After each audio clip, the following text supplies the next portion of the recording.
Hello, welcome to today's collective general reading. As always, remember to use your own discernment, join with intention, and allow the messages to be received with an open heart. We're going sacred geometry, but I'm not sure of what is out and what is coming. Hearing it's there's somewhere in the middle, not necessarily lost in golden spiral.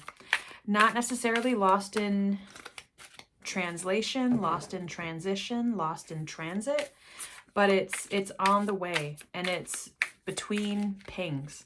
You know, like when you have a package coming in the mail with tracking and then they tell you it's left this warehouse and has gone to this one, but sometimes it's left this warehouse and it has never been updated where it's landed yet. So, compassionate Peely. And so I'm seeing with this hand, this coming in, it's like it's coming to you. It is still on its way to you. But perhaps it has left this coordinate here, this point, and it's continuing, and it has not yet crossed another coordinate to be located. Also seeing this as we have the spiral going out, it could be like here you see well, it's not really the end to it. If you think of the image, it could be the end. But if you look at the motion, the energy behind it, this is the beginning. This is where the motion is moving, right? So there's something about your... and this could be the eternal, I want the answer. I'm asking a question of spirit and I want to know what that is. I want a timeline. This is my voice. It's getting a little tight. I want a definite, concrete answer. I want a yes or no. So I'm seeing that. And okay, how do I say this without being like, don't take it the wrong way because I'm not sure how it's going to come out. But referring to tarot for things like, does this person like me? Yes or no? Am I going to get that job? Yes or no? Should I go and do this thing for myself? Yes or no? Can I trust this person? Yes or no? And the answer, as we have together and then owl, raven, yin, yang. So we'll take yin, yang as we're going with the mandala, that too. Take this doorway. Framing DNA.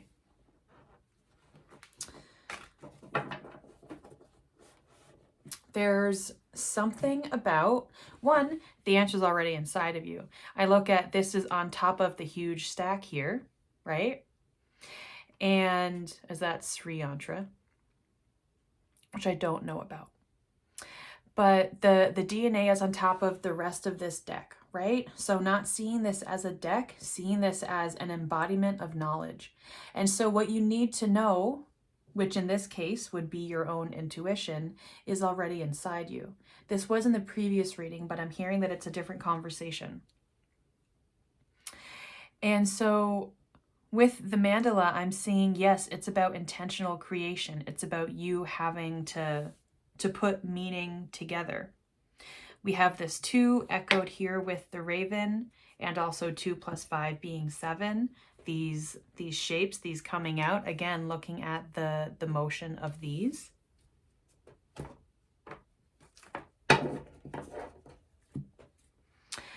But there's something that you're turning to cards, and it could be cards, it could be runes, it could be crystals, like it could be anything that you are finding spiritual speakage through, and you're thinking that that entity has the knowledge that you can search for, you can try to find, right? But you're trying to do that outside of yourself. Similar to, perhaps you're using AI, things like ChatGPT, and you're searching for answers about yourself inside the machine.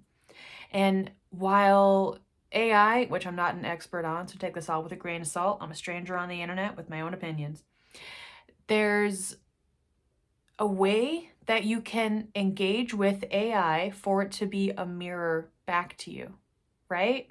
For you to get potentially a bird's eye view on what it is that's behind the words that you're saying. Maybe something that's like at the tip of your tongue in some kind of way, whether that be emotionally or spiritually or something you're healing from. And again, not to be turning to AI to steer you in the direction, but rather to kind of like word vomit and then have that reflected back to you and go, interesting, but not the exact answer.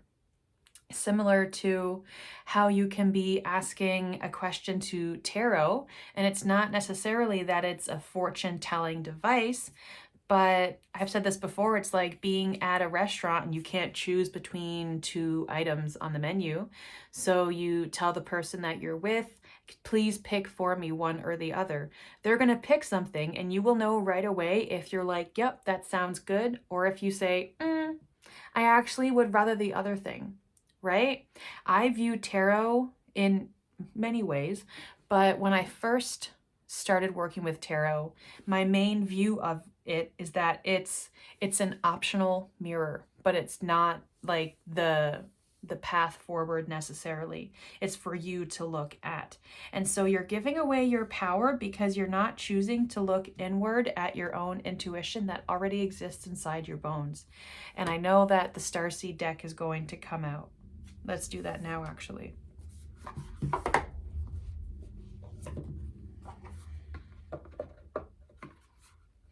And sometimes I take the book out, sometimes I leave it in, and I'm hearing like, no, put the book away. And then my gut being like, no, what if I want to read that? But I think that's the point. It's, what if there's something out there? Okay, hold on. What if there's something out there that has the answer for me? And I miss it, like two ships passing in the night. Even that thought, even that wonder of what if, I think of the movie Serendipity, one of my favorite movies. And if you've seen it, great. If not, long story short, these two people meet and then one of them believes in serendipity and fate and doesn't give the other their name or contact information until fate brings them back together. And then the whole movie is them, just crossing paths barely, And so there's something about you're like, well, wait, what if it's right there? What if it's right there? And every time you wonder if it's right there, I look at all these little lavender buds, right? You might be like, well, what if it's here? Girl, it could be all the way over here. Just because you're seeing a potential mirror around you does not mean that is your reflection.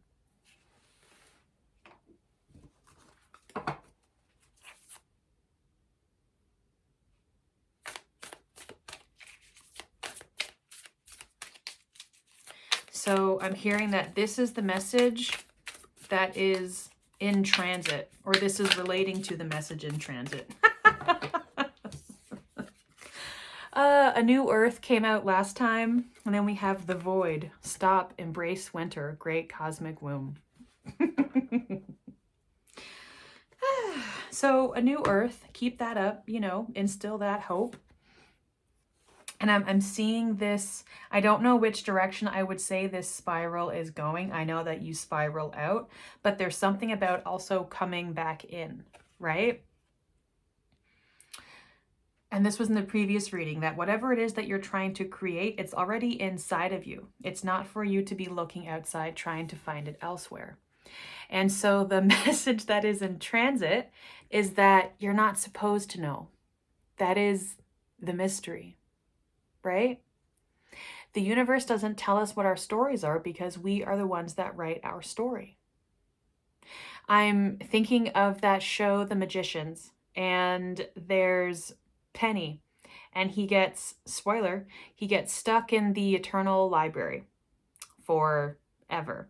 And his sense of time in the library is different than time on Earth and time in other realms. And in that library, it houses the book of everyone's life, and it has their story. And there's one plot point where everyone's stories go blank at a certain point, and they don't know what's coming after, even though they're in a magical world that supposedly all of your life stories are already written. Even though you can't access it, that's your fate, right? This is talking about your, not necessarily your destiny, but the fact that you create your own fate. And your fate may be a self-fulfilling prophecy if you keep throwing your power outside of yourself. And so this void will continue repeating, as that just did that to that flame. It will keep repeating and then hold you back from creating what is this new earth, this reality that only you bring. On bottom, we have the Four of Pentacles, so holding on to too much. And here I have the Nine of Wands and the Five of Pentacles. And so you're scared of what is beyond the horizon, but also you're not willing to... You're putting yourself through more torture than you need through the anxiety and fear that you have of not having enough, and that is what's causing you to hold on to more than you need. So going back to these lavender, honestly, going back to the labradorite from the previous reading.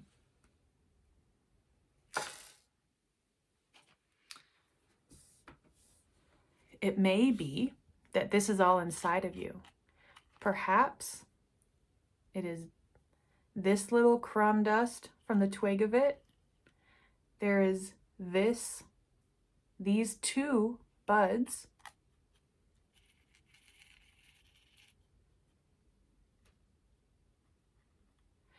And this little split bud with the stem coming out. This is already inside of you, but there's a lot more inside of you to go along with that. And this labradorite, some of it came out, and perhaps this is your spiritual journey. This is what you're seeking. This is your, I'm feeling that in my hand.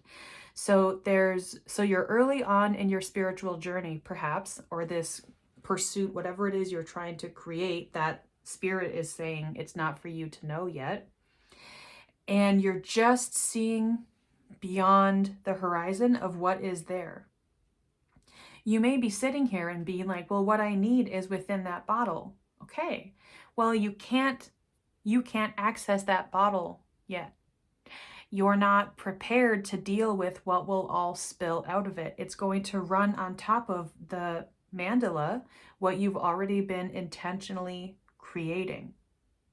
I see this stack of rocks that you're really wanting to find the answer within, but right here is an even taller stack of answers that sit within you. So the Two of Wands and the Nine of Swords. And so the Two of Wands being this bridge connection between where the message is sitting and your ability to know, what is it? Like to find the balance between knowing it's on your way and wanting it to be here, and knowing that it will come in due time and wanting an answer. There's something that is like a cognitive dissonance within you of, I know it's coming, but I want it now. And that's keeping you up because you're, again, these two nines, you're overthinking that what it is that is for you in, some people say like in your highest good or on your whatever timeline, but I'm like, whatever is meant for you in the way of you, that's the life that you want, so you're going to create it. I don't know your life. I barely even know my own. But if you keep harping on it not being here, and you're actually like catastrophizing the fact that you're looking out onto new lands and you're feeling that loss, you're going to miss the opportunity to develop your own spiritual, creative knowing, these two kings, honestly. So this stability, this creation, this something that you're birthing into the world, which again was through the Ace of Wands in the previous reading, and this King of Pentacles. And through emotional maturity, emotional balance, regulation, you're able to meet in the middle, you could say. And I have the top of that card is just teetered on, oh, I was going to say it's teetered on my incense holder, but it actually is teetered on the lavender lid. And again, this was the ending of the previous reading as well, this faith. And so whatever it is that you want to know, Spirit is not going to tell you. And if you think the answer is appearing before you clearly, tune into yourself and see if it's, are you actually seeing what is in front of you? Or are you being tormented by feeling at the end of your rope, feeling that you should have the answer by now, feeling like you deserve whatever it is that's inside here? And okay, but now what will you do with everything that you've just poured out of you? I'm kind of seeing this as someone may be hyper-focusing on wanting to create something, to speak to some entity, to get to some place of divine knowing, to have a spiritual awakening, and which is lovely, which is beautiful, right? But you're not getting regular sleep, you're not really eating, you're not talking to people, you're losing relationships, you're not showing up for work, or you're not showing up in your full self at work. You're losing your stability because you're trying to find something that is not yet defined for you. There's a reason why you can't see it. That's having that faith.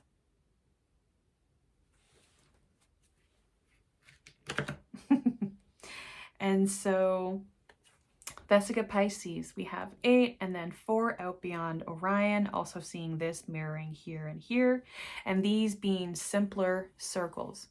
Again, what you need is already within you, but you're overcomplicating it. Make it more simple. Start with one thing and layer that with another.